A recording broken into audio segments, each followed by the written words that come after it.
been no law passed. It much down to drinking and driving, and any laws that be changed, men, we do not make changes. It takes the females to make a change. When the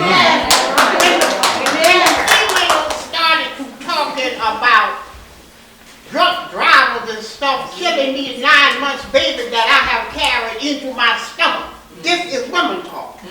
I want something did about it. When women started to doing that, then all over the United States of America, they started to put a stiffer law down.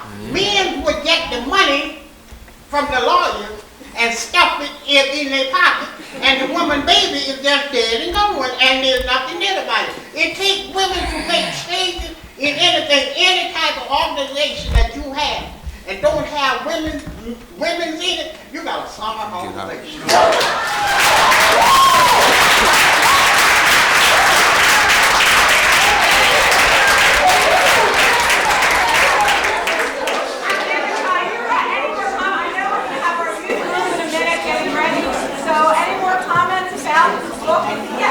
It's not about the book. I happen to be the sister-in-law to Dr. Hayes, and fortunate enough that came into her life, I think when she was about 15. Her and my brother have been here for a very long time. So I would like to go along the journey from the other side. When you talk about women supporting, Tiana was determined she was going to make it. It was going to happen. But I think she'd probably say that watching, having her grandmothers, her mother, I think even my mother, it was a community effort, a family effort, mothers who told her she was going to be the first, she was going to accomplish her goals, and we had to do whatever it took to make it easier for Tiana at a certain point in time, because she was going to make that happen. And I think for me, it's her grandmothers who probably stand out the most in her support system to getting her to where she is. I agree with you 1,000,000%.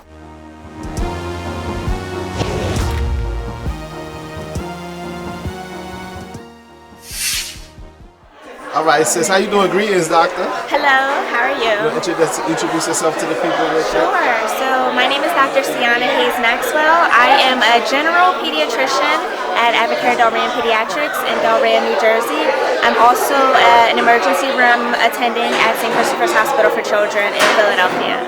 I'm glad to see a beautiful young lady as yourself with the title of doctor. Yes. Right, now, I don't know if you want to discuss your age or your age group or anything like that with the people. You want to give us a roundabout I'm no shame. I'm 34 years old. I didn't take any time off from school, though. I went straight from high school, 4 years of college at Ursinus College in Pennsylvania, and then I went straight to medical school. Most people take time off between college and medical school. I went straight to Temple University School of Medicine for 4 years, and then straight to my pediatric residency at St. Christopher's Hospital for Children for 3 more years. So 11 years total. 11 years of school. 11 years total. So, and it's well deserved, I'm sure. Definitely. Taking care of children, was that your first choice of medicine? No, I originally wanted to deliver babies. I wanted to be an obstetrician gynecologist. Pediatrics was my second choice, and while I was in medical school during my rotations, I kind of fell more into pediatrics, more for I think the type of medicine and that type of science that I liked a little bit better after I kind of figured out who I was and what I wanted to do and what I liked, and the lifestyle. You don't have to wake up 3 o'clock in the morning as a pediatrician, not usually. All right, so nobody calling you, my baby coming out. Well, they call me about fevers and things, but I don't have to leave my house to go deliver a baby at 3 o'clock in the morning. Understandable. And you want to tell your young sisters and brothers some of your story, how you became a doctor, like some of the stuff you were touching about being the first in your family? So yes, I was the first person in my family to go to college. I think I just had the determination. Probably about 13, 14 years old, I decided that I wanted to be a doctor. Actually, probably a little bit earlier, 12, 13. And I kind of stumbled upon a program that was built to help Black children become research scientists or medical doctors. And so that program, it's not anymore, but it used to be called the Minority Access to Research Careers. It was based at Temple University School of Medicine. I put in an application and I was accepted into the program.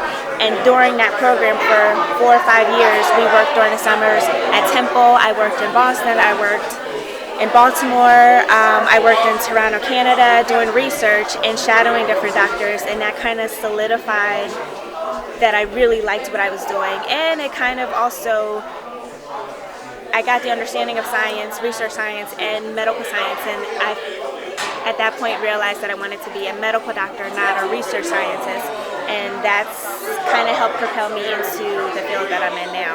It wasn't always easy, definitely a struggle. As an African American, people don't think that you can be a doctor. They think you should be, not to say anything about nurses, but they think you should be a nurse or a medical assistant or anybody else. And that's okay if that's what you wanted to do, but I wanted to be a doctor, I wanted to help people, but I wanted to make decisions, and I wanted to have authority over my patients in a different type of light, in a different type of medicine. And so a lot of people doubted me. And also being a woman physician, a lot of people doubted me in high school and in college. Our guidance counselors once told me that maybe this wasn't the job for me, maybe I needed to do something else, but it just takes a lot of hard work and determination and prioritizing and knowing what you want to do and going after your goals and not letting anybody set you back or anything set you back. And so that's what I did, and I did it on time, and I'm happy where I am. I wake up every morning, and I like the job that I have, and I enjoy doing what I do, and all of the hard work and all of the time and all of the long hours were definitely worth it. We thank you for all that time and your determination. You know, some street people they use a certain term like they're like 10 toes down, like, you know, like they're well planted and firm in their foundation, and we thank you for displaying that amongst the Royal Academia, showing that it's not just a street saying. You know, you have to be well grounded and strong in your stances, no matter what realm of life you're in. Definitely. And do you have any like words of inspiration for the young sisters and brothers? Any advice or anything like that? Be true to yourself, and do what you want to do. Don't let people tell you that you can't do something. Don't let obstacles come in your way. Anything is possible with the right support people behind you. Listen to your parents because they have your best interest in hand. And just make a plan and organize your life in a way that you feel will help get you to the next point. It all comes with time, it all comes with hard work, it all comes with determination, but anybody can do it. Anybody. Thank you very much.